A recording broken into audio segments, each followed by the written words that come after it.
안녕하세요. 새누리당 원내대변인 김현숙 의원입니다. 6월 25일 6.25 64주년 원내 브리핑하도록 하겠습니다. 첫 번째 토픽은 국회 후반기 원구성 완료 관련된 말씀 드리도록 하겠습니다. 어제 본회의를 통해 각 상임위원장이 선출됨에 따라 19대 국회 후반기 원구성이 마무리되었습니다. 한 달 가까이 공전되었던 국회가 지금이라도 여야 합의를 통해 정상화되었다는 점은 매우 다행스럽다고 평가할 수 있습니다. 이제 국회가 해야 할 일은 단 하나, 그동안 산적해 있던 민생 현안을 챙기고 국민의 목소리에 귀 기울여 새로운 대한민국을 만들어 나가는 일입니다. 먼저 세월호 참사에서 나타난 문제점을 개선하는 데 총력을 기울여야 합니다. 세월호 참사의 원인 규명과 사후 대책을 위해 필요한 정부조직법, 세월호 특별법, 유관기관 취업 제한을 주 내용으로 하는 공직자윤리법, 공직자 부정청탁 처벌 강화를 주 내용으로 하는 일명 김영란법, 범죄로 인한 수익 환수 등에 필요한 일명 유병헌법 등이 시급히 처리될 수 있도록 여야가 함께 협조해야 합니다. 또한 올해 초까지만 해도 뜨거운 관심을 갖다가 세월호 사건에 가려졌던 복지 이슈 역시 논의를 이어가야 합니다. 새누리당과 박근혜 정부는 올해 10월까지 국민기초생활보장제도를 현재의 방식에서 맞춤형 개별급여로 전환하겠다고 약속한 만큼 관련법 개정을 서둘러 더 많은 국민들이 복지의 온기를 느끼실 수 있도록 하겠습니다. 이 밖에도 긴급복지지원법 등 송파 세모녀 사건 이후 쏟아졌던 관련법 처리를 통해 복지 사각지대 해소에 적극 나설 것을 약속드립니다. 새누리당은 국정을 운영하는 수권 정당으로서 국가 대개혁을 강력히 추진할 수 있도록 최선의 노력을 다하겠습니다. 두 번째, 문창극 총리 후보자 자진 사퇴 관련 말씀드리겠습니다. 어제 오후 문창극 총리 후보자가 기자회견을 갖고 자진 사퇴를 하였습니다. 물론 후보자의 언행이 문제가 되기도 하였고 오해의 소지가 있는 발언이 언론을 통해 소개되기도 하여 여론이 악화된 것은 유감스러운 일입니다. 그러나 야당은 이를 차분하고 객관적으로 검증하려 하기보다는 정쟁에 이용하려 무차별 공격을 지속적으로 이어왔습니다. 이러한 상황에서 후보자의 해명이나 객관적 자료를 바탕으로 한 능력 검증은 아예 자취를 감추어 버렸습니다.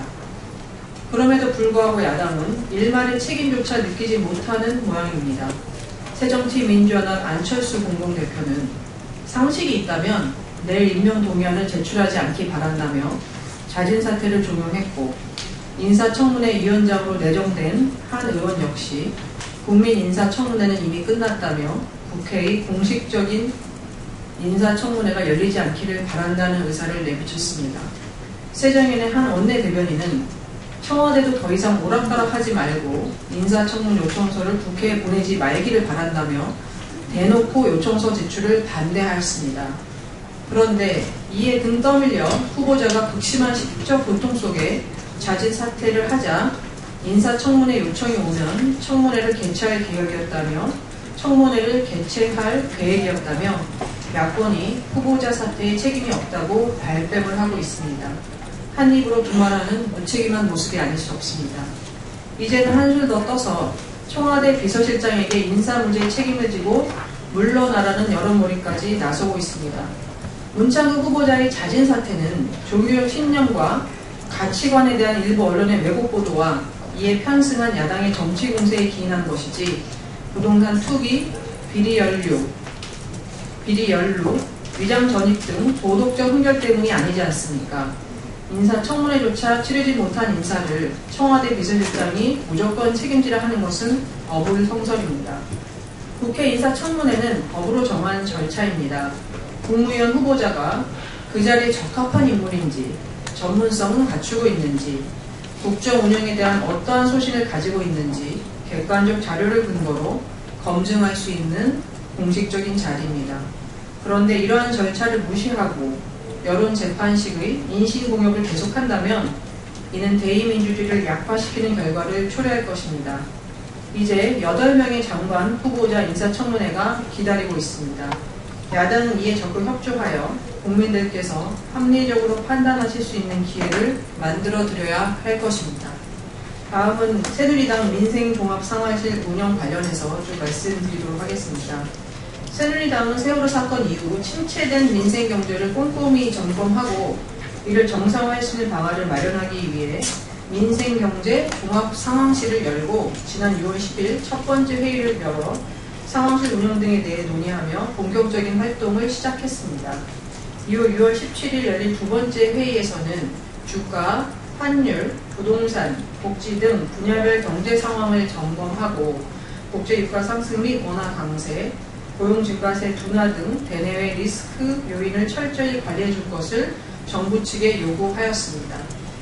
지난 5월 당정협의를 통해 확정한 세월호 관련 긴급 민생 대책의 추진 상황을 정부로부터 보고받고 그 추진 실적을 점검하였으며 향후 특별법 제정 시 적극적인 협조를 정부 측에 당부하였습니다. 6월 24일 열린 제3차 회의에서는 최근의 원화 절상에 따른 중소수출기업에 대한 영향을 집중적으로 점검하였습니다. 이 자리에서 의원들은 환율 동향 및 각종 지원제도 등 정보를 중소기업에 적기에 알려주어 이들이 환관리 역량을 제고할 수 있도록 정부의 노력을 강화할 것을 주문하였으며 환변동 보험제도의 중소기업 이용 편의성 제고 등 유동성 제고 문제를 완화시킬 수 있는 구체적 대책 마련을 촉구했습니다. 이후 회의에서는 최근 소비 질체로 심각한 경영 애로를 겪고 있는 소상공인 문제에 농산물 가격 안정 대책을 점검할 계획입니다. 새누리당은 앞으로도 주 1회 정기적으로 민생종합상황실 회의를 열고 국민들이 피부로 느낄 수 있는 정책을 만드는 데 노력할 것입니다. 자세한 내용은 나눠드린 그 성명서의 그 박스 처리된 부분 안에 활동 형향은 좀 더 자세히 소개하고 있습니다. 마지막 이슈는 그저께죠. 야권의 의료 선진화 반대 여론조사 발표에 대해서 한 말씀 드리겠습니다. 23일 오전 새정치민주연합 두 의원님과 참여연대 보건의료노조는 박근혜 정부의 의료 선진화 정책에 대해 자체적으로 여론조사를 실시한 결과 국민의 70%가 이를 반대한다라는 기자회견을 하셨습니다. 새누리당은 그 이후에 이에 대한 자세한 내용을 파악하기 위해 어떤 질문을 했는지 질의문항, 답변 자료 등 여론조사의 세부 내용을 공개해달라고 모든 데 연락을 했습니다. 의원님실에도 연락을 하고 참여연대도 보건의료노조에도 연락을 했으나 모든 주체들이 그 자료를 제시하는 것을 거부하셨습니다. 국민의 뜻이라며 여론조사 결과를 발표해놓고 이에 대한 자료를 공개하지 않는 것은 사실 이해하기가 어렵습니다. 그 이유에 대해서는 유추는 가능합니다. 조사 발표에 들어간 의료 영유아라는 단어만 봐도 알 수가 있습니다.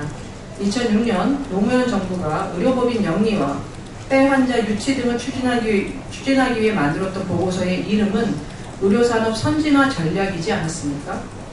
내가 하면 선진하고 남이 하면 영유아로 포장하여 여론조사를 한 것이라 추측할 수 있습니다.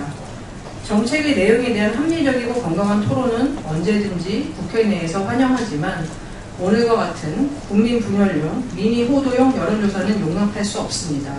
새정치민주연합은 즉시 여론조사 세부 설문 내용을 공개하고 일부 관련 단체를 동원한 자의적인 여론조사 행태를 중단하시기 바랍니다. 이상입니다.